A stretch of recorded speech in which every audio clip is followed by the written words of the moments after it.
Assalamualaikum warahmatullahi wabarakatuh. Waalaikumsalam warahmatullahi wabarakatuh. Selamat pagi dan salam sejahtera buat kita semua.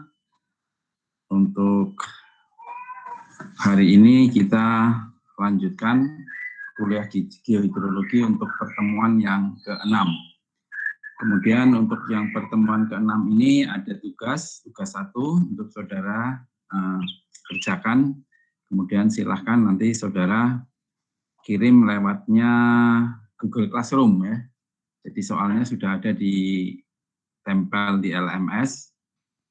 Saudara tinggal ambil, nanti saudara kerjakan dan kirim lewatnya bukan lewat email, tapi lewat Google Classroom yang punya saya. Jadi ada itu petunjuknya di soal tugas 1 itu pada LMS. Sudah diambil belum? Sudah, Pak. Sudah ya.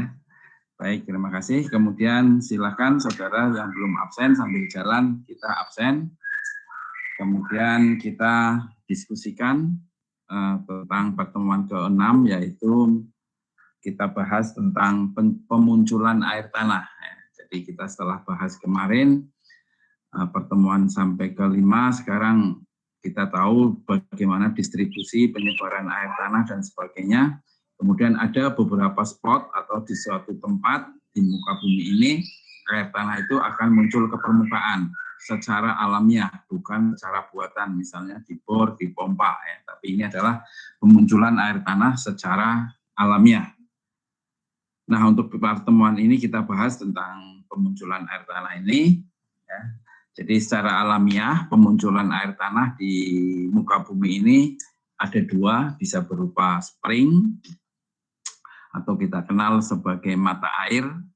Kemudian yang kedua kita sering dengar rembesan, atau kalau saudara baca bahasa Inggrisnya di literatur itu seepage. Ya, jangan dipisah ya, kalau dipisah nanti sea sama page. Ya, lihat halaman berapa gitu. Tapi ini disambung jadi seepage. Spring mata air, seepage adalah rembesan. Inilah pemunculan air tanah secara alamiah yang muncul ke permukaan. Nah, apa nanti bedanya antara spring dengan seepage yang sebetulnya sama-sama munculnya air tanah, tapi kok dibedakan? Apa yang membedakan? Nanti kita bahas. Nah, kita bahas dulu tentang spring atau mata air. Jadi mata air di sini adalah merupakan pemusatan dari pengeluaran air tanah yang muncul pada permukaan tanah sebagai arus dari aliran air. Ini menurut Todd dan Tolman. Jadi kalau saudara baca di Todd, spring itu pengertiannya adalah keluarnya air tanah secara alamiah ke permukaan dalam suatu pemunculan seperti terpusat, kemudian muncul ke permukaan sebagai arus dari aliran air, sehingga di sini debitnya relatif besar. Jadi kalau ada air tanah muncul ke permukaan dan terpusat, jadi tidak menyebar, terpusat, jadi muncul misalnya dari suatu lubang, dari suatu retakan, dari suatu lubang pelarutan misalnya, atau dari bubble gas dan sebagainya, bekas bubble gas. Jadi itu terpusat keluarnya adalah terpusat dari suatu titik, kemudian dia seolah-olah mengalir ke permukaan. Nah, kalau dia mengalir ke permukaan, berarti debitnya cukup besar. Nah, debit itu apa? Ada yang tahu? Debit? Ada yang tahu debit? Halo? Ada yang tahu debit? Satuannya apa debit? Meter kubik, Pak. Meter kubik kan volume. Iya kan? Satuan volume. Kalau debit? Liter per hari. Oke, per hari, per jam, per menit, per detik ya. Jadi debit adalah volume per waktu. Jadi kalau saudara Saudara mesti sudah pernah lihat, cuma mungkin tidak memperhatikan. Kalau saudara ngisi bensin di pom bensin, itu sebetulnya debit. Ya, saudara tukang bensin masukkan ke tangki kita, itu adalah volume per waktu. Berapa liter? Berapa detik, misalnya berapa detik, berapa menit, itu adalah debit. Satuannya volume per waktu. Tetapi kalau kecepatan, satuannya adalah jarak per waktu. Jadi misalnya kilometer per jam, misalnya seperti F1, lomba F1 itu kan kecepatan, jarak per waktu. Tapi kalau debit adalah volume per waktu. Jadi di sini mata air terlihat muncul sebagai titik pemusatan, dan dia mengalir ke permukaan secara alamiah dengan debit yang cukup besar. Artinya apa? Dia seperti mengalir. Nah, itulah mata air. Itu menurut Todd dan Tolman. Sedangkan menurut Rice merupakan air yang keluar secara alami dari tanah pada tempat dan dari celah tertentu. Jadi hampir sama. Yang intinya adalah bahwa mata air adalah munculnya air tanah ke permukaan dan secara alamiah pada suatu titik, pada satu titik pemusatan, tidak menyebar. Nanti bedanya dengan rembesan itu seperti itu, menyebar. Jadi mata air titik pusat, ada pemusatan, bisa celah, bisa retakan, bisa lubang yang muncul ke permukaan. Airnya lewat celah tadi, lubang atau titik tadi. Itu adalah mata air. Ya, ini adalah salah satu contoh, mungkin lebih jelas lagi dengan gambaran 3 dimensi. Ya, jadi yang ini adalah munculnya air tanah ke permukaan. Ini adalah air tanah masuk lewat retakan, kemudian mengalir, kemudian terpotong oleh topografi. Muka air tanahnya terpotong oleh topografi. Maka muncullah dia sebagai mata air, spring. Ya, ini juga kita lihat yang di sini, ini ada lapisan impermeable, ini permeable, ya, sehingga ini adalah water table. Nah, water table-nya ini terpotong oleh suatu topografi, maka muncullah dia di sini sebagai spring. Atau yang di sini pada daerah Kars dengan topografi Batu Gamping, ya, karena Batu Gamping belum tentu mempunyai topografi Kars. Belum, tidak harus. Bisa saja daerah tersebut Batu Gamping, tetapi belum berkembang sebagai topografi Kars. Tetapi topografi Kars pasti itu pada Batu Gamping. Contoh yang sudah topografi Kars, contohnya Gunung Kidul. Artinya apa? Daerah tersebut tersusun oleh suatu hamparan Batu Gamping, di mana pada daerah tersebut, pada Batu Gamping tersebut, sudah berkembang proses pelarutan yang cukup intensif. Sehingga di situ mungkin ada retakan-retakan, sungai bawah tanah, danau bawah tanah, ada dolin, ada uvala, ada bukit-bukit terisolir, bukit kerucut, dan sebagainya. Itu adalah kenampakan topografi, di mana Batu Gamping tersebut sudah mengalami proses karstifikasi, proses kars yang cukup signifikan, sehingga banyak terjadi proses pelarutan di situ. Tetapi bisa jadi tersusun oleh Batu Gamping, tetapi proses karstifikasinya, proses pelarutannya itu belum berkembang, sehingga mungkin belum ada sungai bawah tanahnya, gua bawah tanah, dolin, dan sebagainya. Tapi masih relatif ada pelarutan, tapi belum berkembang dengan besar, sehingga Batu Gamping tersebut belum membentuk topografi kars. Itu bedanya. Nah, pada perkembangan air tanah pada Batu Gamping umumnya terjadi pada daerah Batu Gamping yang sudah mengalami proses karstifikasi cukup signifikan, sehingga sudah berkembang menjadi topografi kars. Ya, contohnya ini ada sungai bawah tanah, kemudian dia muncul ke permukaan. Nah, muncul ke permukaan inilah sebagai mata air. Salah satu ciri dari topografi karst adalah sungai yang tidak menerus. Terkadang ada sungai, tiba-tiba sungainya hilang. Tetapi kalau sungai pada daerah bukan karst, pasti kan terus menerus. Ya. Kalau toh dia turun, itu karena mungkin terjadi step atau tangga atau air terjun, tetapi airnya tetap di permukaan. Tetapi pada Batu Gamping, sungai itu tiba-tiba hilang. Ada sungai tiba-tiba hilang. Kenapa hilang? Karena sungai itu tiba-tiba masuk ke dalam tanah. Karena di situ ada proses pelarutan. Sungai itu kemudian ada retakan, maka air masuk ke dalam tanah.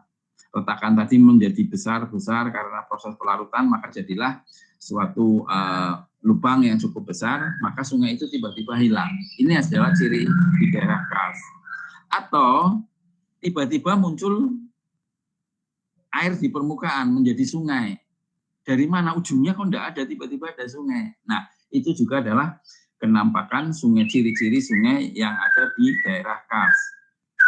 Sehingga sungai di daerah karst itu biasanya polanya apa? Ada yang tahu? Masih ingat? Pola sungai di daerah karst. Misalnya kan ada dendritik, ada paralel, ada trellis, dan sebagainya. Pada karst polanya apa? Karst. Itu adalah ciri. Ada yang tahu? Masih ingat pola aliran? Halo? Suara saya masih bisa didengar? Bisa, Pak. Bisa? Oke, terima kasih. Apa kira-kira polanya? Ada sungai tiba-tiba hilang, atau bisa tiba-tiba muncul sungai baru. Apa? Oke, pelajari ya, saya enggak mau ngasih tahu. Apa? Multibasinal. Oke, multibasinal. Itu ciri sungai-sungai di daerah karst. Ya, ini kaitannya nanti kenapa? Kaitannya dengan geohidro. Ya. Tiba-tiba ada sungai hilang, atau tiba-tiba tidak ada sungai muncul sungai baru.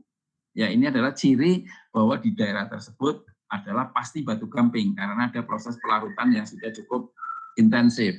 Sehingga proses pelarutan itu membentuk topografi karst. Nah, inilah kaitannya dengan mata air, pemunculan air tanah di daerah Batu Gamping, khususnya yang sudah berkembang menjadi karst. Ya. Jadi di sini ada sungai tiba-tiba hilang karena airnya masuk ke dalam tanah. Kenapa? Karena di situ ada pelarutan, lubang pelarutan. Lubang pelarutan mungkin awalnya kecil, semakin besar. Bahkan itu menjadi dolin misalnya, karena runtuh dan sebagainya. Nah, air itu masuk ke situ, kemudian dia berkembang mensolusi atau melarutkan Batu Gamping di bawah tadi, maka berkembanglah sungai bawah tanah. Berkembanglah bahkan danau bawah tanah dan sebagainya. Nah, kalau aliran sungai bawah tanah itu terpotong oleh topografi, maka dia akan muncul lagi ke permukaan. Nah, muncul di permukaan inilah sebagai spring, sebagai mata air. Ya. Jadi mata air bisa saja karena sungai bawah tanah yang muncul ke permukaan pada karst, atau ini tadi, adanya retakan-retakan, kemudian masuklah air tanah ke bawah, kemudian suatu saat muka air tanah tersebut terpotong oleh topografi di sini. Maka muncullah dia, muka air tanah itu terpotong, muncullah dia sebagai spring di sini. Ya. Atau di sini, adanya yang gambar ketiga ini, bisa dilihat ya? Kursor saya bisa dilihat? Bisa, Pak. Bisa ya? Bisa, Pak. Oke, yang ketiga ini, ada lapisan impermeable, ada permeable, dan seterusnya. Nah, ini tiba-tiba terpotong oleh topografi, maka muncul di sini sebagai spring. Jadi adanya perlapisan batuan yang mempunyai permeabilitas yang berbeda-beda, maka bisa jadi suatu saat yang lapisan permeable tadi ya, yang ada airnya terpotong oleh topografi. Nah, karena aquifer ini terpotong oleh topografi, maka muncullah dia sebagai spring atau mata air. Sedangkan yang keempat ini bisa jadi retakan ini yang memotong aquifer pada zona jenuh, ya. Kemudian di sini terjadi sesar. Nah, sesar ini memotong lapisan aquifer tadi. Aquifer kita tahu pada zona jenuh dia kaya akan air tanah, maka muncullah air tanah itu ke permukaan lewat jalur sesar ini. Ya. Jadi inilah kenapa air tanah bisa muncul ke permukaan dalam bentuk spring atau mata air dengan beberapa kasus, ya, adanya retakan-retakan, adanya lubang pelarutan, adanya lapisan permeable dan impermeable yang selang-seling kemudian muncul ke permukaan. Atau bisa jadi karena aquifer di situ terpotong oleh sesar. Ingat yang kemarin terjadi bisa muncul kalau sesarnya materialnya adalah kasar. Friksi sesarnya, material yang tersesarkan kasar. Tetapi kalau materialnya yang tersesarkan tadi membentuk material yang halus seperti kemarin gok, ya, atau seperti lempung, maka itu adalah menjadi lapisan impermeable. Jadi di sini ada sesar, tetapi di sini sesarnya menghancurkan batuan yang ada di sini dengan material yang ukuran relatif kasar. Sehingga di sini air tanah bisa lewat jalur sesar ini. Nah, muncul ke permukaan, jadilah dia spring. Oke, ada pertanyaan sampai sini? Ada pertanyaan? Masih jelas, Pak. Masih jelas. Oke, kita lanjutkan ya. Ya, ini mata air. Ini adalah tadi yang contoh. Jadi ini adalah misalnya ada daerah tersusun oleh batuan yang permeable. Katakanlah ini batu pasir. Kemudian karena ada air permukaan yang masuk, maka jadilah suatu daerah ini menjadi daerah yang jenuh air. Karena jenuh air, maka semua pori terisi oleh air. Maka batas atasnya adalah dibatasi oleh water table. Water table adalah muka air tanah atau yang kita sering lihat kalau itu adalah sumur misalnya. Muka air sumur itu adalah water table, ya. Nah, disinilah water table ini membentuk seperti ini sebetulnya. Nah, water table ini terpotong oleh topografi yang terjal ini, seolah-olah topografi ini memotong bidang atau zona jenuh air tadi. Terpotong ini, zona jenuh air ini yang biru ini terpotong oleh topografi. Nah, karena terpotong oleh topografi ini, maka di perpotongan muka air tanah tadi akan muncul sebagai spring mata air.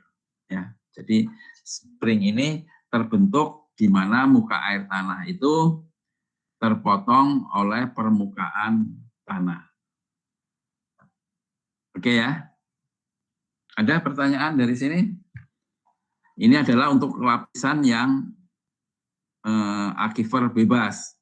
Nah, ini sekarang yang ini kita lihat ini ada lapisan beberapa aquifer, ya.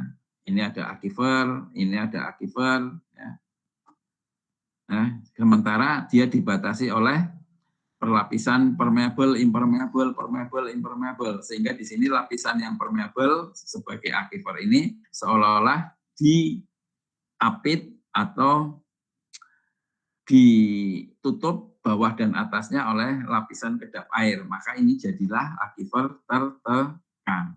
Sedangkan yang ini lapisan bebas. Nah, sama kalau lapisan tertekan ini terpotong oleh topografi, maka muncullah dia ke permukaan sebagai spring di sini. Sama, ini khusus untuk yang lapisannya berselang-seling, permeable, impermeable, sehingga di sini ada aquifer tertekan, sedangkan yang ini adalah tersusun oleh lapisan yang permeable saja, contohnya batu pasir. Sehingga di sini yang terpotong muka air tanahnya. Ya, yang di sini yang terpotong bukan muka air tanah, karena apa? Kita tahu bahwa aquifer tertekan bukan muka air tanah batas atasnya, tetapi bidang pisometrik. Masih ingat ya? Bidang pisometrik adalah bidang khayal, tidak terlihat. Kalau water table terlihat. Tapi bidang pisometrik adalah bidang khayal, di mana itu adalah mencerminkan atau menunjukkan besarnya tekanan hidrostatis dari lapisan aquifer tertekan tadi. Sehingga di sini tidak ada water table. Ya. Jadi di mana? Ya, dia ada bidang khayal yang sebetulnya itu adalah tekanan hidrostatis. Nah, kalau lapisan aquifer tertekan ini terpotong oleh topografi, maka muncullah di sini sebagai mata air. Ya. Nah, ini yang aquifer tertekan. Yang aquifer bebas yang muncul adalah lewat muka air tanah yang terpotong tadi. Oke ya, tapi kalau yang ini yang terpotong adalah zonanya, zona aquifer tertekan tadi. Oke. Jadi ini ya, ini gambarnya, contohnya ini ya, mata air tiba-tiba muncul seperti ini ya. Ini karena di bawah tanah ya. Kalau di atas tanah ini adalah air terjun, air permukaan. Tetapi yang ini adalah bukan air permukaan, tetapi air tanah.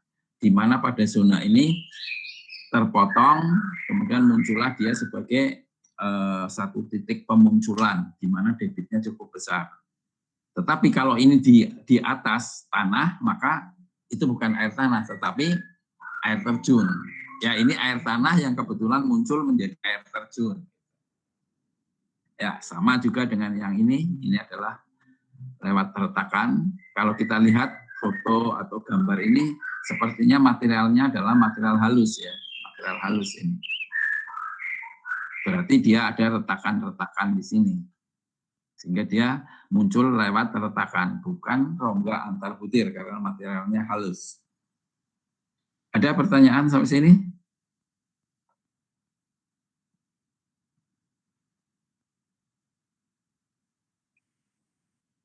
Belum, oke. Kita lanjut. Ya, ini gambar 3 dimensinya. Jadi di sini kalau kita lihat, ini ada aquifer tertekan. Ini ada lapisan impermeable, kemudian permeable, sand, atasnya lagi impermeable, clay. Ya, misalnya di bawah clay, di atasnya yang diapit ini adalah sand, di atasnya adalah clay lagi. Sehingga seperti batuan permeable, pasir tadi diapit oleh 2 lapisan impermeable, yaitu lempung. Ya.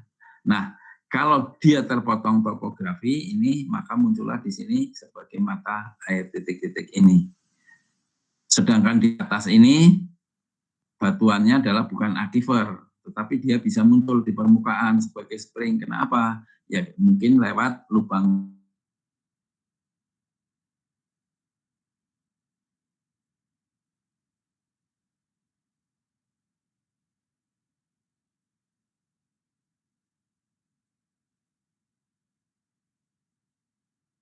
adalah karena keluarnya dari lubang bekas lubang gas tadi, di mana lubang gas tadi saling berhubungan, maka dia bisa mengalirkan air. Suatu saat terpotong topografinya, maka muncullah sebagai titik mata air, gitu ya. Sedangkan yang ini gambarannya adalah karena adanya patahan. Nah, pada jalur patahan inilah muncul beberapa mata air. Sehingga kalau saudara besok mapping pemetaan, saudara salah satu ya, salah satu saja, salah satu data sebagai, oh ini ada sesar Pak, buktinya apa? Ini ada mata air. Itu adalah karena mata air sesar. Sehingga mata air sesar itu bisa sebagai data bahwa saudara menarik daerah situ adalah sesar, jalur sesar. Datanya salah satunya adalah mata air. Tetapi ingat, belum tentu bahwa mata air itu adalah akibat sesar. Sehingga saudara harus hati-hati. Wah, ada mata air. Wah, pasti ini jalur sesar ini. Belum tentu. Karena mata air bisa juga muncul karena ini tadi, lapisan impermeable, ada lapisan permeable, dan seterusnya. Kemudian atau pada aquifer bebas yang terpotong muka air tanahnya oleh topografi, jadilah mata air. Sehingga tidak semua mata air itu adalah bukti atau data untuk saudara berargumen bahwa daerah tersebut terkena sesar. Ya, beda. Tetapi kalau itu memang mata airnya karena sesar, maka bisa jadi data ini saudara pakai untuk menarik jalur sesar di daerah tersebut. Ya. Jadi sekali lagi, belum tentu mata air itu data sesar. Jadi yang bisa dipakai data sesar adalah mata air akibat sesar tadi. Oleh karena itu, untuk bisa memfikskan, memastikan, oh ini mata air sesar, oh ini bukan Pak, ini karena adanya permeable, impermeable, dan seterusnya, oh adanya bidang adanya zona jenuh yang terpotong oleh topografi sehingga di situ muncul mata air. Maka mata air tersebut harus saudara klasifikasi di lapangan. Betulkah ini karena sesar, karena retakan, karena pelarutan, karena permeable, impermeable, atau karena sesar? Kalau itu karena sesar, maka itu bisa dijadikan sebagai data untuk menarik jalur sesar. Misal data lain, oh di situ ada breksi sesar. Oh, berarti mata airnya mata air sesar. Maka itu bisa saudara tarik sebagai jalur sesar. Kira-kira seperti itu. Jadi tidak semua mata air adalah data sesar, karena mata air bisa saja muncul ke permukaan dalam kondisi yang berbeda-beda. Tetapi kalau saudara sudah mata airnya saudara datangi, kemudian saudara lihat, saudara analisis, oh ini mata airnya bukan karena permeable, impermeable, bukan karena terpotong topografi, tetapi karena memang lewat jalur sesar. Oh di situ banyak breksi sesar. Oh berarti ini mata air sesar. Nah mata air itulah bisa saudara pakai sebagai menarik jalur sesar di daerah saudara. Itu ya. Jadi harus saudara datangi dan analisis setiap mata air yang saudara temukan. Ya, kemudian ini mata air yang berprosesnya, yang berkembang pada daerah Gamping yang sudah mengalami proses karstifikasi lanjut.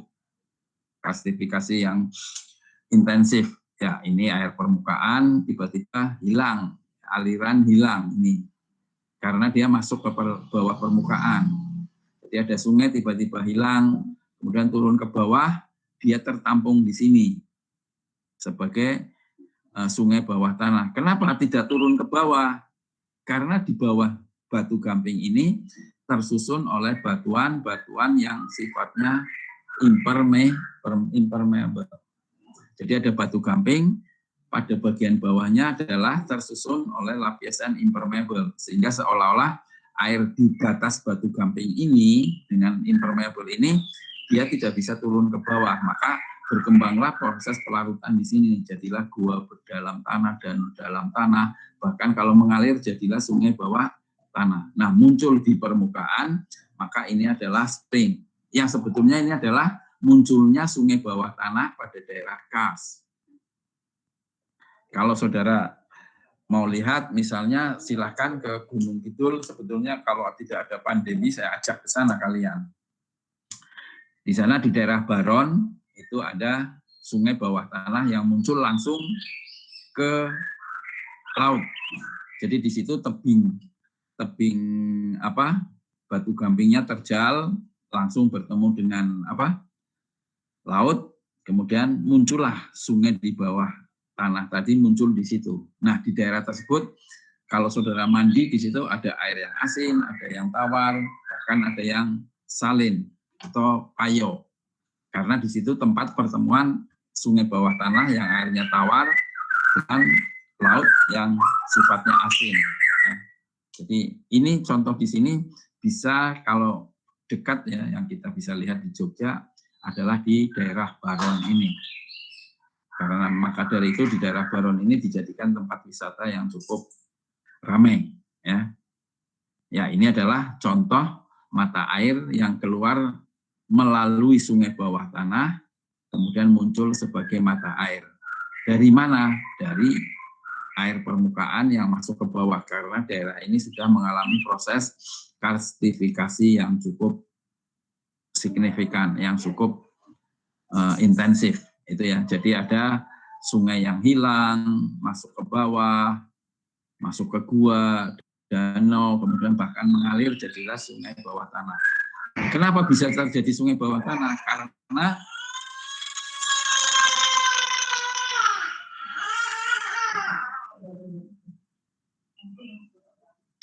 Karena sungai tadi di bawah batu gamping ini dilandasi oleh lapisan yang kedap air, sehingga seolah-olah sungai air ini sudah tidak bisa masuk ke bawah lagi karena ini ada kedap. Maka dia hanya mengalir di batas kedap tadi, jadilah sungai bawah tanah.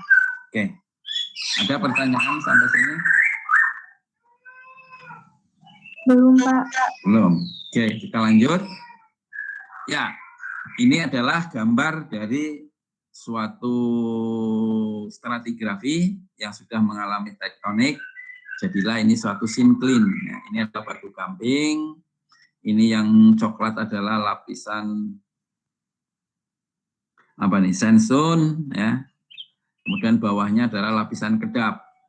Sehingga di sini air tanah tidak bisa turun ke bawah. Maka seolah-olah air tanah ini ada dalam suatu kayak mangkok tadi ya. Kemudian ada sesar di sini lewat. Sesar ini memotong batu gamping yang sifatnya tadi aquifer karena banyak retakan, ya, aquifer karena proses sekunder, kemudian juga memotong batu pasir ini. Kita tahu sandstone ini aquifer, ya, aquifer karena dia air tanahnya ada pada rongga-rongga antar butir pasirnya tadi. Nah, karena terpotong oleh sesar di sini, maka ini jadi zona sesar, retakan yang besar. Kemudian dia karena ada tekanan muncullah dia ke permukaan sebagai mata air. Ya, sebagai mata air. Mata air apa ini? Inilah mata air sesar karena dia lewat jalur sesar. Jadi ini adalah mata air akibat sesar tadi. Ya, di sini muncul karena ada tekanan. Ini kan lapisan impermeable sebetulnya. Gamping ini juga lapisan impermeable. Maka air dari pasir ini seolah-olah adalah aquifer tertekan. Karena tertekan punya tekanan hidrostatis, ada retakan, ada jalur sesar, tekanannya besar, maka dia dapat tekanan naik ke atas, muncullah jadi spring. Jadi spring ini muncul karena sebetulnya dia mempunyai tekanan hidrostatis. Ya. Muncul karena dia naik ke atas. Kenapa bisa naik ke atas? Karena dia ada tekanan hidrostatis. Karena pasir ini diapit oleh lapisan impermeable dan batu gamping di sini yang sebetulnya adalah lapisan impermeable juga. Walaupun terpotong di bawah ini aquifernya, kenapa bisa muncul ke atas, Pak? Kalau tadi kan karena terpotong topografi, ini bisa muncul ke atas. Kenapa? Ya karena dia punya tekanan hidrostatis. Maka muncullah lewat retakan-retakan, lewat bidang sesar ini, muncullah ke permukaan sebagai mata air. Mata air ini sebetulnya adalah mata air karena dari aquifer tertekan, yang tersesarkan. Ada pertanyaan sampai sini? Ada? Belum ada, Pak. Belum, oke, kita mau lanjut. Sudah ya, mata air cukup ya untuk proses terjadinya. Kemudian kita bahas yang selanjutnya adalah seepage.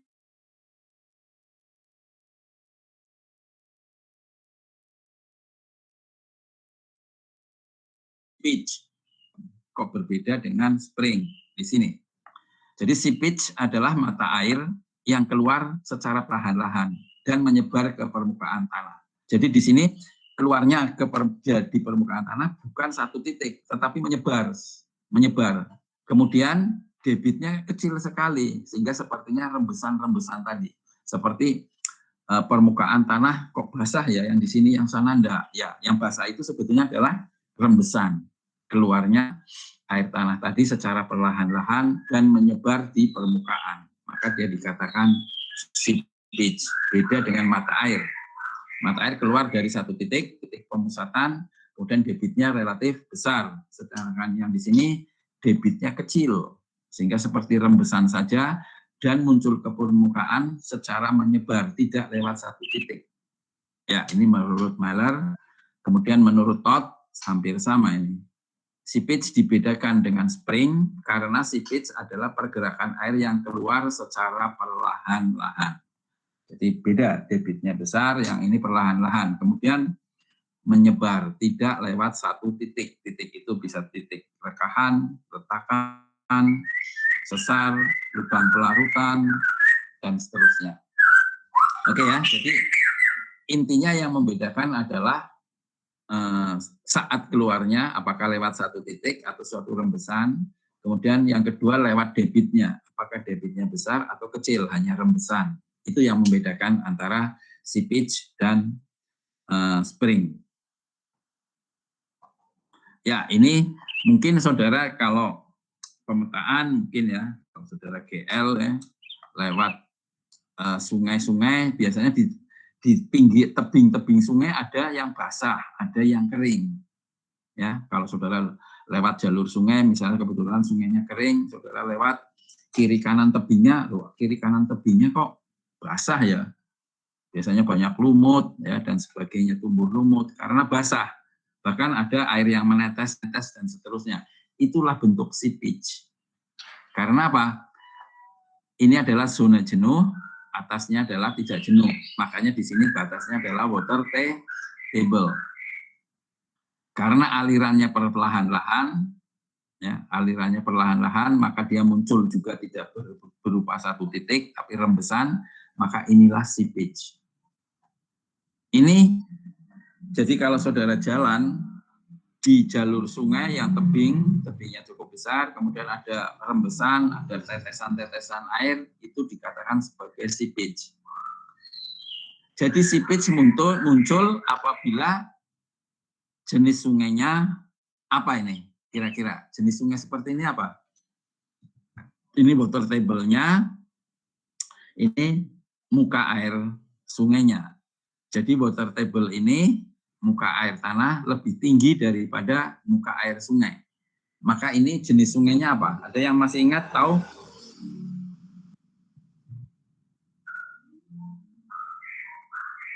Ada yang tahu?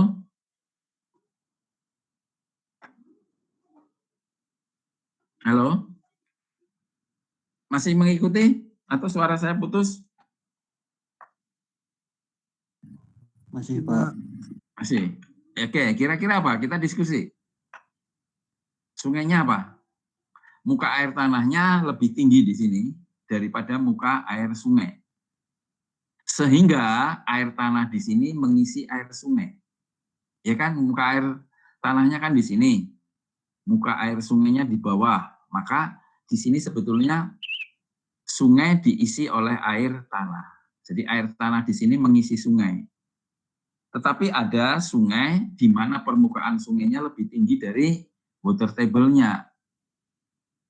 Maka sungai yang permukaan tanahnya lebih tinggi dari muka air tanah water table, maka jenis sungainya adalah sungai ini mengisi air tanah.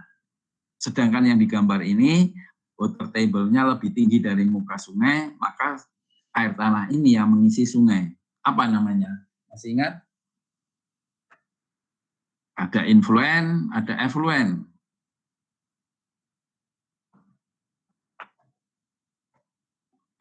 Ada yang masih ingat? Silakan dijawab.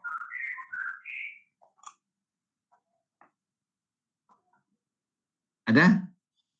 Poin.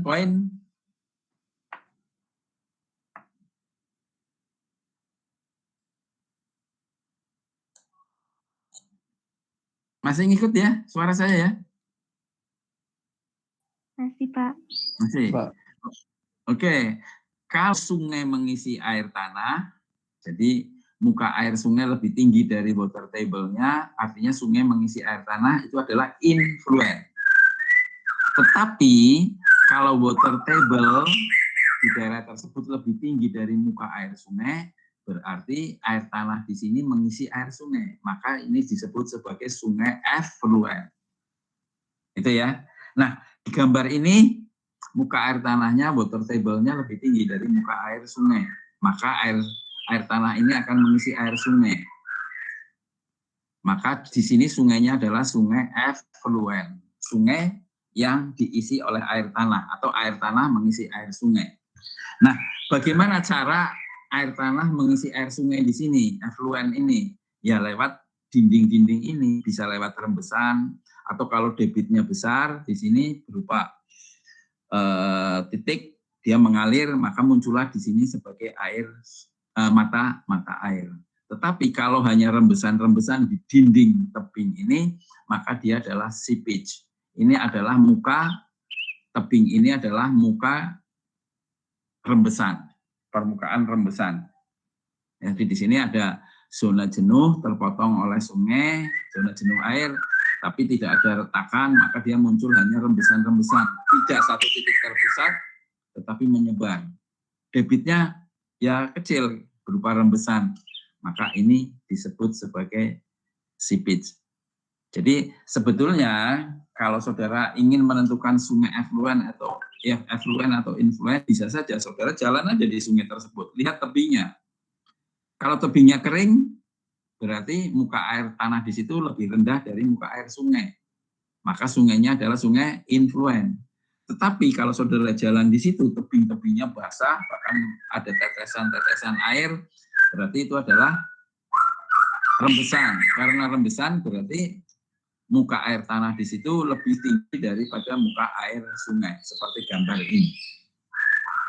Oke ya. Jadi maka saudara bisa menentukan jenis sungainya. Kalau ada seepage, bahkan mungkin mata air muncul di sini, bisa jadi ini mata air, bisa saja seepage, maka berarti water table di sini lebih tinggi dari muka air sungai. Maka sungainya adalah sungai yang diisi oleh air tanah, maka effluent. Itu ya? Bisa dipahami? Bisa, Pak. Ya, oke, kita lanjut. Ya, ini gambaran saja. Jadi ini adalah water table, ke bawah adalah zona jenuh, atasnya adalah zona tidak jenuh. Ada aliran air tanah akan dari tempat tinggi ke tempat rendah, akan ke sini. Nah, dia suatu saat terpotong oleh topografi aliran ini, dia kan mengalir ke sini. Masih ingat kemarin bahwa air tanah bebas, muka air tanahnya, atau air tanah bebas, muka air tanahnya itu adalah dikontrol oleh topografi setempat.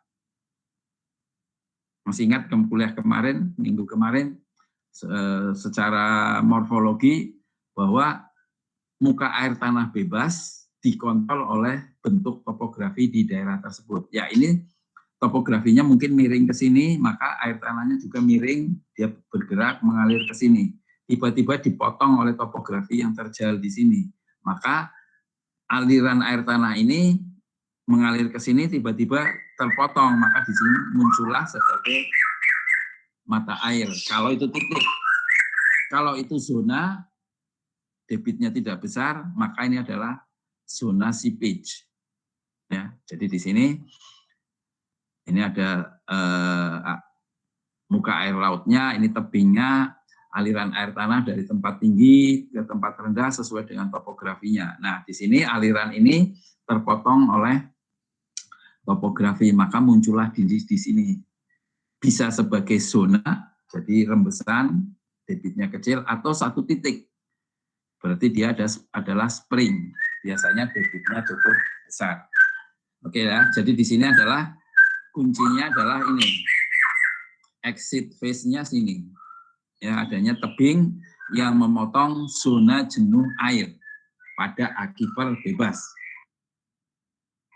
Pada aquifer bebas terpotong, maka aquifer bebas ini ada aliran airnya terpotong secara tidak langsung oleh exit phase ini, muncullah dia sebagai mata air, kalau itu besar, titik, atau dia hanya zona, area yang cukup luas, rembesan-rembesan, ya, debitnya kecil.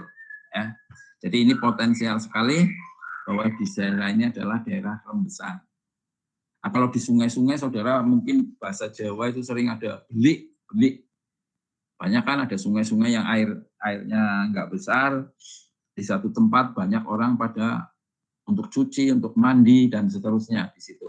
Itu ada belik. Belik itu sebetulnya adalah munculnya muka air tanah di dasar sungai tadi. Itu bisa saja mata air. Jadi belik ya, orang Jawa bilang gitu. Kan terkadang kalau sungainya kering musim kemarau, airnya tidak ada, maka orang nyucinya di mana? Tidak ada air sungai, di belik tadi. Yang sebetulnya belik tadi sebetulnya adalah pemunculan air tanah. Bisa sebagai mata air atau bisa rembesan yang ditampung, akhirnya menjadi banyak, akhirnya dikonsumsi oleh warga sekitar. Oke. Ya, ini salah satu seepage ya. Ini sebetulnya adalah zona jenuh tadi terpotong oleh topografi ini. Topografinya kan cukup miring ya. Maka muncullah dia sebagai seepage. Ini seepage, rembesan ini sebetulnya. Rembesan. Oke. Sampai sini ada pertanyaan? Oke, kalau tidak ada, ini sudah hampir jam 9, saudara ada kuliah, saya juga jam 10 ada kolokium di lab, ya. Kita lanjutkan. Kalau tidak ada pertanyaan, kita lanjutkan. Jadi saya harus Pak. Lanjutkan ya. Saya harus ke lab juga karena akan ada mahasiswa bimbingan saya skripsi akan kolokium. Oke, kita lanjutkan. Sekarang dari melihat itu, maka keluarnya air ke permukaan sebagai mata air atau bisa saja sebagai seepage ya. Jadi kondisi ini, mata air ini biasanya dipengaruhi oleh bermacam-macam kondisi geologinya. Jadi tergantung munculnya air tanah tersebut ke permukaan itu tergantung dari keberagaman kondisi geologinya. Keberagaman di sini bisa stratigrafinya, kedap, lapisan tidak kedap, dan seterusnya. Jadi urutan-urutan stratigrafinya, sifat fisiknya, ya, ada kekar rendah, ada sesar rendah, kemudian morfologinya, apakah di situ ada zona jenuh tadi terpotong oleh tebing yang cukup terjal, ya, itu secara morfologi. Nah, tebing terjal ini bisa saja terjadi karena apa? Karena struktur adanya sesar, ya, sesar turun, sesar naik dan sebagainya. Jadi tergantung dari keberagaman kondisi geologinya, bisa stratigrafinya, litologinya kemarin, ya bisa saja strukturnya, ya, jadi sifat fisiknya bagaimana. Kemudian kimia juga, ini khusus pada daerah-daerah karst. Ya, jadi mata air dipengaruhi oleh keberagaman kondisi geologi, stratigrafi, litologi, kemudian struktur, sifat fisiknya, lapisan permeabel tidak, impermeabel, permeabel atau tidak, atau dia dipengaruhi oleh proses pelarutan kimia. Sehingga mata air ini berdasarkan keberagaman ini, maka bisa diklasifikasi jenis-jenis mata airnya apa saja, didasarkan oleh keberagaman kondisi geologinya. Maka ada sifat berdasarkan sifat pengalirannya, jadi mata air berdasarkan sifat pengalirannya, berdasarkan atas sifat fisik suhu airnya, bisa tenaga penyebabnya, bisa karena tipe material pembawa airnya, di sini ada litologi, ada stratigrafi, dan sebagainya. Sehingga mata air dipengaruhi oleh keberagaman kondisi geologi, bisa kita dasarkan atas sifat pengaliran, suhu airnya bagaimana, tenaga penyebabnya seperti apa, tipe material pembawa airnya kayak apa. Jadi dari itulah maka mata air bisa kita klasifikasi berdasarkan 4 ini tadi.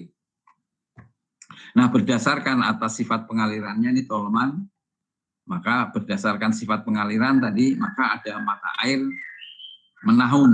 Artinya mata air itu muncul terus. Airnya muncul terus di segala musim, baik musim kemarau maupun musim penghujan. Hanya mungkin musim kemarau debitnya agak kecil, tapi tetap muncul. Maka dia disebut sebagai perennial spring atau mata air menaun. Yang muncul terus, tidak pernah kering. Sedangkan yang kedua, berdasarkan sifat alirannya, maka dia disebut sebagai mata air musiman atau intermittent spring. Jadi tergantung, kalau musim hujan, wah, mata airnya debitnya besar, muncul. Tapi musim kemarau nggak ada airnya kering, ada mata air yang kering. Karena kalau saudara pemetaan biasanya dijumpai juga, ini kok ada lubang seperti ini, ada bekas-bekas air tapi sudah kering. Nah, itu berarti mata air tersebut adalah intermittent, musiman, tergantung dari musim. Kemudian ada mata air periodik. Jadi bedanya periodik dengan intermittent dikontrol oleh musim, sedangkan periodik tidak, oleh kondisi-kondisi tertentu. Jadi suatu saat muncul, tiba-tiba sejam kemudian hilang. muncul lagi 1 jam kemudian. Itu namanya mata air periodik. Ya. Jadi ini kontrolnya bisa saja mata air panas dan sebagainya, yang kita sering lihat sebagai geyser. Ya. Jadi beda antara musiman, intermittent dengan periodik. Yang menaun perennial. Ya. Jadi di sini kenapa terjadi intermittent? Terjadi periodik bisa saja karena pengurangan proses penguapan pada malam hari. Ya, maka air tidak muncul, pasang surut muka air laut, proses pendidihan air ya ini pada air panas dan sebagainya periodik tadi. Jadi dikontrol oleh ini berdasarkan sifat pengalirannya. Sedangkan Tolman ini juga ada membagi berdasarkan atas suhu airnya. Sehingga kita sering dengar ada mata air panas, mata air dingin, mata air sejuk. Ya, jadi di sini dibagi ada mata air sejuk, cold, ada mata air normal, ordinary, ada mata air panas, thermal spring. Jadi berdasarkan atas suhu airnya. Ya. Nah, batas antara cold spring dengan thermal spring itu apa? Tidak ada batas suhu yang jelas. Kalau 40 derajat dikatakan panas. Kalau 25 derajat dikatakan dingin. Tidak, sulit. Sehingga Tolman tidak bisa membatasi secara tegas berdasarkan fix suhu berapa dia di atas itu dia panas, di bawah itu dia dingin. Ya. Jadi hanya bila suhunya lebih kecil dari suhu udara rata-rata, maka dikatakan mata air sejuk. Ini menurut Tolman. Jadi tidak membatasi fix sekian derajat di atas itu panas, di bawah itu dingin. Tetapi dilihat suhu rata-rata di sekitar mata air tersebut. Kalau suhu di sekitar itu adalah 30, kemudian mata airnya 35, maka dikatakan mata air itu adalah panas. Tetapi kalau suhu sekitar di situ 30, misalnya 30 derajat, kemudian saudara pakai termometer, mata air di situ 25 derajat, berarti di bawah 30. Berarti itu adalah mata air dingin atau mata air sejuk. Ya. Jadi dasarnya adalah suhu rata-rata di mana mata air itu berada. Tidak didasarkan fix suhu sekian, di atas itu panas, di bawah ini panas, dingin, dan sebagainya. Tetapi berdasarkan suhu udara rata-rata. Ini menurut Tolman. Kemudian yang ketiga berdasarkan atas tenaga penyebab. Di sini ada mata air yang muncul karena gaya gravitasi. Ya. Jadi ya mata air yang ada di bawah tiba-tiba muncul ke atas. Kenapa muncul ke atas? Karena ada gaya gravitasi, karena adanya tekanan hidrostatis tadi ya. Loh ini macamnya adalah mata air cekungan, tadi gambarnya tadi ada mata air kontak, mata air artesis, ya, dia muncrat ke atas karena tekanan hidrostatis. Ada mata air yang melalui lubang sekunder. Nah lubang sekundernya ini di bawah kok Pak, kok bisa naik ke atas? Ya karena adanya tekanan tadi, tekanan gaya gravitasi. Seolah-olah di bawah dia mempunyai tekanan hidrostatis, maka dia tekanan hidrostatis ini bisa menaikkan air ke atas, muncul ke kategori non gravitasi. Contohnya adalah mata air volkanik. Ya, kalau saudara jalan-jalan di tempat wisata di pegunungan ada mata air panas, itu mata air volkanik akibat dari kegiatan vulkanisme di daerah tersebut. Atau ada mata air celah dan seterusnya. Jadi beda, kita bedakan di sini ada mata air karena gaya gravitasi, macamnya ini cekungan, kontak, artesis, juga ada mata air karena proses non gravitasi atau selain gaya gravitasi. Ini karena suhu, ya, ini karena aliran lewat celah, bukan karena adanya menaiknya air muncul ke permukaan karena adanya gaya gravitasi, adanya hidrostatis tadi. Yang keempat, berdasarkan atas tipe akifernya. Jadi mata air itu muncul di permukaan, kita lihat munculnya pada material apa saja.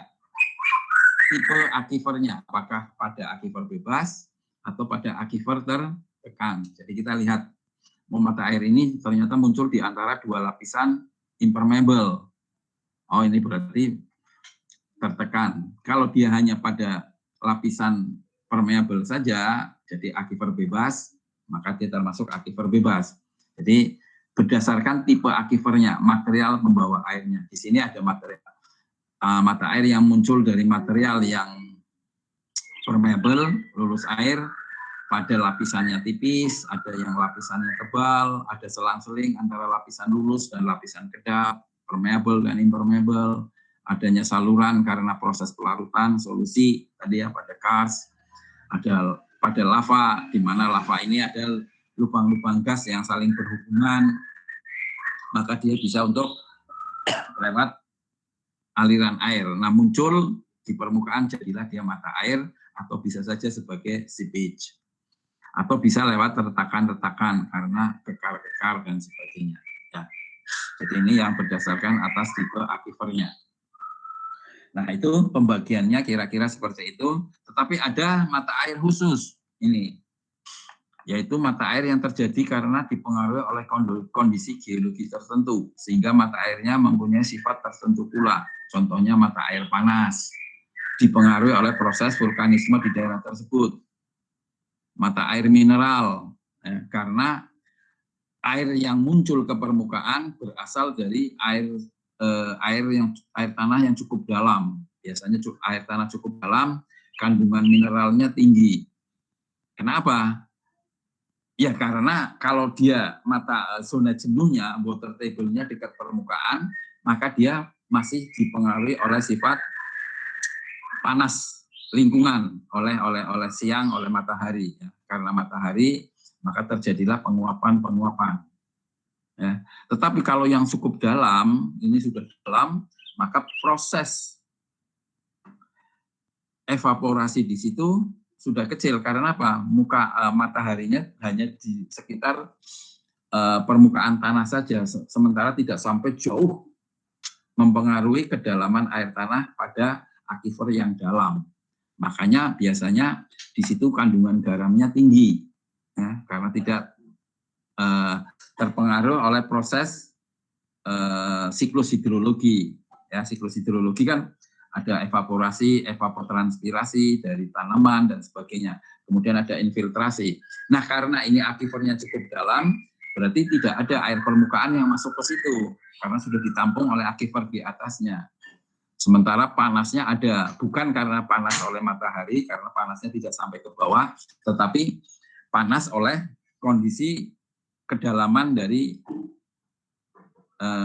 batuan di situ. Kita tahu semakin dalam 150 meter ke bawah, itu maka suhunya semakin naik. Maka semakin dalam suhunya naik, maka disitulah terjadi proses penguapan di situ. Jadi seperti airnya juga kan karena panas akan menguapnya tidak langsung ke sana tapi ke atas lewat rongga-rongga antar butir. Maka sisa-sisa air di daerah tersebut banyak garamnya, banyak mineralnya. Ini biasanya pada air tanah sangat dalam, ya. Sehingga banyak garam-garamnya, banyak mineralnya dan sebagainya. Karena dia tidak dipengaruhi oleh siklus hidrologi, ya. Sehingga dia dikatakan sebagai mata air khusus. Kalau di situ ada retakannya cukup dalam, mungkin ada sesarnya cukup dalam sampai menyentuh air tanah pada akifer yang dalam tadi, maka dia akan muncul lewat retakan tadi, lewat zona patahan, sesar, atau lewat zona retakan. Maka air tanah yang sangat dalam tadi bisa muncul ke permukaan. Sehingga di sini sering mata airnya juga asin, sehingga sering kita lihat sebagai connect water. Masih ingat air tanah fosil? Kalau saudara sudah ke Sangiran belum ya? Peserta kuliah ini? Halo? Belum ya? Oke, di Sangiran sana banyak kok rembesan-rembesan air atau mata air yang air tanahnya asin. Air tanahnya asin. Ya. Jadi ada mata air, ada rembesan, bisa sipit, bisa spring. Tetapi kalau saudara jilat itu asin. Kenapa? Ya karena dia adalah mata air tanahnya dari aquifer yang cukup dalam. Muncul karena letaknya dalam, muncul ke permukaan, jadilah mata air asin. Ya, oleh masyarakat setempat di Sangiran sana ditampung untuk minum dan membuat makanan sapi atau kerbau. Kenapa? Karena sepertinya kalau dikasih mata air asin mineral tadi, si sapi itu sangat lahap gitu loh. Jadi untuk penggemukan sapi sangat baik kalau memakai mata air asin tadi. Itu menurut warga sekitar di Sangiran sana ya. Jadi kita ke sana kita lihat banyak ditampung mata asinnya ini. Oh, untuk ini Pak, untuk penggemukan sapi katanya gitu. Oke ya. Jadi ini adalah mata air khusus, bisa karena volkanik, bisa karena mata air mineral. Mineralnya dari mana? Asin ini dari aquifer yang cukup dalam, di mana di situ tidak terpengaruh oleh proses siklus hidrologi. Jadi di situ mineralnya karena tidak ada infiltrasi, tidak ada pengenceran, sementara penguapan karena panasnya bukan panas dari matahari, tapi panas karena kedalaman tempat saja, kedalaman semakin dalam maka semakin panas kita ke bawah. Jadi maka di situ terjadi pemanasan terjadi penguapan. Maka di sini akibatnya apa? Mineral-mineralnya, garam-garamnya dia akan tertinggal, tetapi airnya ada proses penguapan, maka jadilah air tersebut menjadi asin. Ya, bukan karena laut, tetapi karena adanya proses penguapan secara perlahan-lahan sehingga mineral dan garamnya tertinggal, sehingga air tanah yang masih di situ sekarang menjadi asin. Ya. Kemudian ada lagi geyser, saudara mungkin pernah ada yang lihat apa itu geyser? Geyser adalah mata air panas yang keluar secara periodik. Karena apa? Karena aktivitas volkanik. Jadi geyser ini suatu saat dia air itu menyembur ke atas, menyembur, kemudian hilang, berhenti. Kemudian bisa jadi 1/4 jam, setengah jam, atau bisa jadi sehari dan sebagainya. Itu akan menyemprot lagi. Itu adalah geyser. Jadi geyser sebetulnya adalah spring, di mana airnya muncul ke permukaan secara periodik. Bisa tiap sekian menit, bisa sekian jam, bisa sekian hari, bahkan bisa sekian minggu. Tergantung dari volume air yang ada di bawah tadi, di dalam tanah tadi. Jadi kan ini dipengaruhi oleh proses aktivitas volkanik. Ya.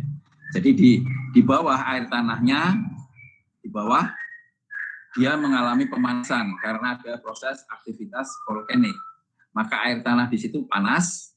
Panas kita tahu menimbulkan panas, menimbulkan uap, maka ada tenaga. Maka setelah tenaganya kuat, akhirnya bisa mendorong air tanah di situ lewat celah-celah tadi muncul ke permukaan. Tenaganya hilang, airnya hilang lagi, tidak muncrat lagi. Dia menimbun lagi, panas lagi, suatu saat panas lagi, tenaganya tinggi lagi, dia bisa mengangkat air itu muncul ke permukaan, muncrat tadi. Maka dia muncul secara periodik, tergantung dari tenaga di situ. Nah, tenaga yang mengangkat di situ dari mana? Ya karena adanya proses pemanasan. Pemanasannya dari mana? Ya proses volkanik di situ. Panas, dia mempunyai tenaga, maka dimunculkan, muncratkan ke atas. Tenaganya habis, hilang. Panas lagi dikumpulkan, tenaganya besar lagi, muncul lagi ke permukaan sebagai air muncrat tadi. Nah, inilah geyser. Jadi geyser adalah mata air panas yang muncul secara periodik. Kenapa? Karena panas tadi tenaganya. Nah, panasnya karena apa? Ya karena aktivitas volkanik. Sehingga geyser ini biasanya terjadi pada daerah-daerah gunung api, di mana proses vulkanisnya masih berproses, berlangsung. Oke, bisa dipahami sampai situ? Jadi ada mata air khusus, ada mata air panas, itu khusus. Ada mata air mineral karena berasal dari aquifer yang cukup dalam, di mana dia tidak terpengaruhi oleh proses hidrologi, tidak ada proses pemanasan, penguapan, dan sebagainya.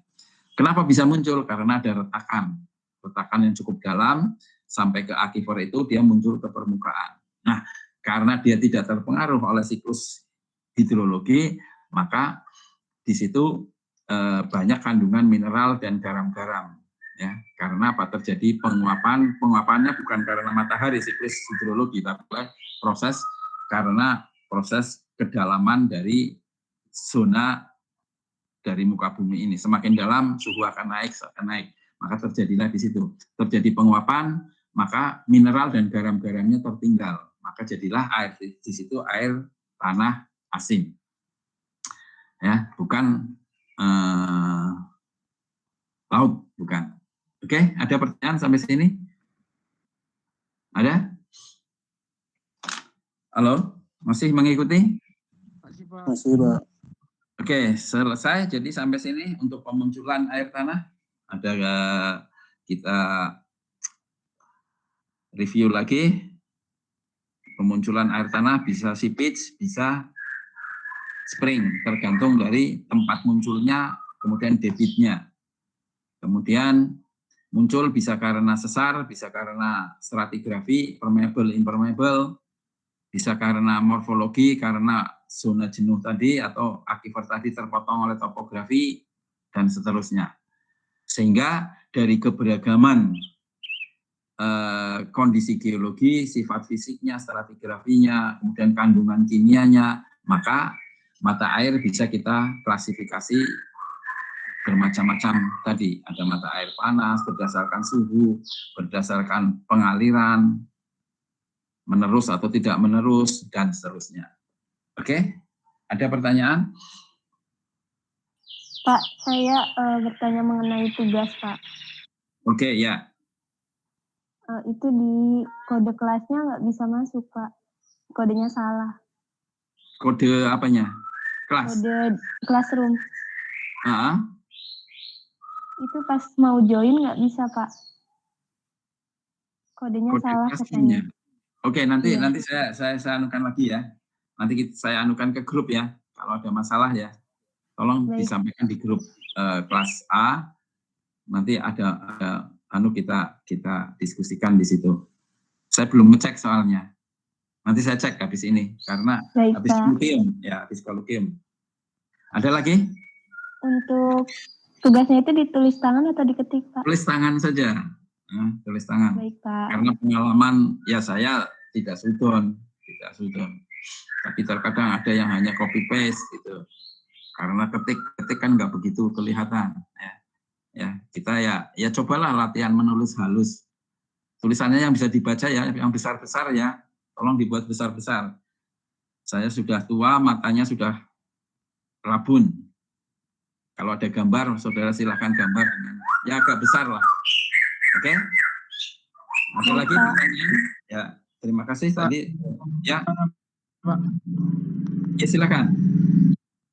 Pak, ini saya cuma mau bertanya ini yang apa kemunculan apa air yang di NTT itu, Pak? Nah, gimana? Ya apa kemunculan apa mata air yang setelah terjadi apa bencana alam itu kan membuat apa kayak danau baru gitu, Pak? Membuat apa? Kayak jadi kayak apa tempat-tempat apa namanya? Kayak sawah-sawah gitu menjadi danau, Pak. Ya, ini bagus ya pertanyaannya. Nanti kita bahas lagi. Karena Jogja juga pernah kena gempa kan. Itu salah satunya kalau terjadi gempa kan terjadi guncangan, ya enggak? Terjadi guncangan. Kita masih ingat di geologi dasar, ya, saudara sudah dapat tektonik belum? Jadi di geologi dasar karena guncangan biasanya kan timbul retakan-retakan. Timbul sesar, timbul retakan dan sebagainya. Nah, oleh karena itu terkadang akibat gempa bisa saja di daerah tersebut muncul mata air baru.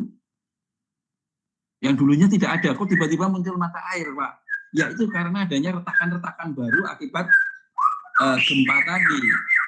Karena gempa muncullah retakan, maka kemudian karena digoncang, air tanahnya kan jadi kayak dikocok gitu. Ya, kayak diaduk, kocok tuh loh. Saudara punya, bayangkan, saudara punya pasir dalam botol, kemudian saudara isi air, airnya kan enggak ada di bawah rongga antar butirnya ya, tidak sampai di permukaan, ya enggak? Jadi pasir tadi terisi oleh air, airnya di mana? Di rongga antar butir. Ya itulah air tanah misalnya. Kemudian saudara kocok itu. Saudara kocok botolnya, maka airnya kan jadi campur dengan pasir tadi. Ya karena dikocok tadi. Oleh karena itu setelah gempa biasanya muka air tanah di daerah tersebut itu keruh. Kenapa? Ya karena digoncang tadi, dikocok tadi. Air tanah yang di antara rongga-rongga antar butir tadi seperti dikocok. Maka airnya menjadi keruh air tanahnya. Biasanya seperti itu. Yang pertama itu. Loh, air sumur kok jadi keruh? Ya itu tadi karena air tanahnya dikocok oleh guncangan gempa tadi. Ya, itu yang pertama. Yang kedua, bisa saja tiba-tiba ada orang, loh, sumur saya kok jadi kering. Tiba-tiba tempat lain, loh, sumur saya jadi dangkal, bahkan dekat muka air sumurnya sampai ke permukaan. Ya itu tadi karena adanya proses goncangan tadi. Di satu sisi airnya seperti bergerak naik, yang di sisi sini turun, goncang lagi ke kanan, yang di kanan tadi naik, yang di sebelah kirinya menjadi turun, kan seperti itu. Sehingga sepertinya sumur tadi ada airnya, ada yang hilang, ada yang tinggi, ada yang rendah, muka air sumurnya tiba-tiba seperti itu. Ya karena goncangan tadi. Di satu sisi dia akan goncang naik ke atas, yang di kiri turun, balik lagi yang ke kiri naik, yang di kanan menjadi turun. Nah, yang turun inilah air sumurnya itu turun, bahkan hilang, kering.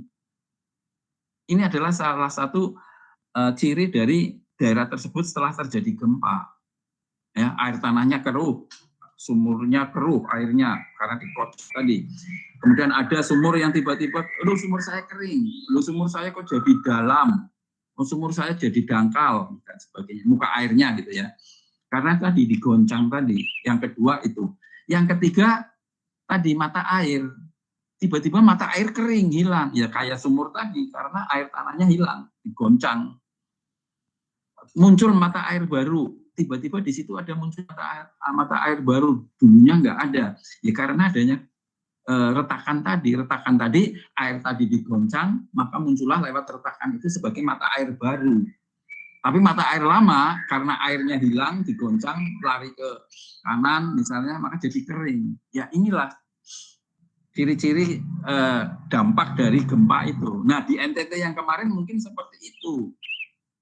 Bisa saja muncul mata air baru, bahkan muncul ke permukaan sebagai tidak satu titik tapi satu zona, sehingga seperti sawah tadi. Airnya luas gitu ya, seperti sawah. Yaitu karena proses guncangan bumi tadi. Akhirnya apa? Kita tahu air tanah tersusun pada material-material sedimen lepas ya, sedimennya lepas, dia dikocok, maka jadi keruh. Diguncang, maka di satu sisi gerakannya ke kanan, yang sebelah kanan naik, muka air tanahnya yang sebelah kiri turun. Goncangan ininya tadi bergerak ke kiri, maka muka air tanah yang sebelah kiri naik, yang sebelah kanan menjadi susut, seterusnya seperti itu. Terjadi retakan, muncullah mata air baru, muncullah rembesan baru dalam skala yang luas tadi yang kamu bilang seperti sawah, dulunya tidak ada seperti itu. Oke, ada pertanyaan? Jelas? Ya, jelas Pak, terima kasih. Ya, jadi di NTT, kamu sekarang posisi di mana? Di NTT? Saya di Maluku Utara, Pak. Oh, Maluku Utara. Oke, ya seperti itu. Ya, karena di Jogja juga seperti itu. Sehingga kasus yang gempa di mana? Sulawesi apa? Terakhir itu? Halo, yang di Sulawesi? Gempa apa itu? Apa? Yang kemarin itu? Yang di Sulawesi, Poso ya? Poso atau apa? Di Palu, Pak. Palu, oke, sorry, di Palu. Kenapa muncul likuifaksi? Iya, likuifaksi. Likuifaksi, ya kan? Iya, Pak. Likuifaksi yang kita lihat sepertinya kampung tadi bergerak, ya, kemudian hancur seperti apa ya? Aliran tanah yang kental itu loh. Masih ingat kan di TV itu dia bergerak. Itu karena apa? Likuifaksi itu tadi. Air tanah pada zona aquifer yang masih belum mengalami litifikasi, ya masih lepas-lepas, airnya ada di situ digoncang. Sehingga pasir tadi harusnya kan pasir yang atas kan tidak ada airnya, yang bawah ada airnya karena zona jenuh dan zona tidak jenuh. Karena dikocok tadi, maka zonanya yang di atas yang harusnya tidak jenuh, yang aerasi, dia menjadi jenuh karena airnya dikocok masuk ke sana. Maka jadilah seperti larutan tadi, air dengan pasir tadi campur bareng-bareng. Maka jadilah daerah tersebut lembek. Ya, lembek, maka dia bergerak turun ke bawah ke arah pantai. Nah, daerah-daerah di atasnya, perkampungan di atasnya ya seperti mengalir saja, rontok gitu. Sehingga pada saat gempa itu kan ada gedung seperti mengalir itu loh, seperti bergerak gitu ya, bergerak. Kenapa? Ada tanaman pohon yang cukup besar, dia bergerak turun ke arah pantai. Ada gedung-gedung bergerak ke arah pantai. Karena apa? Tanahnya menjadi jenuh air. Karena apa? Dikocok tadi.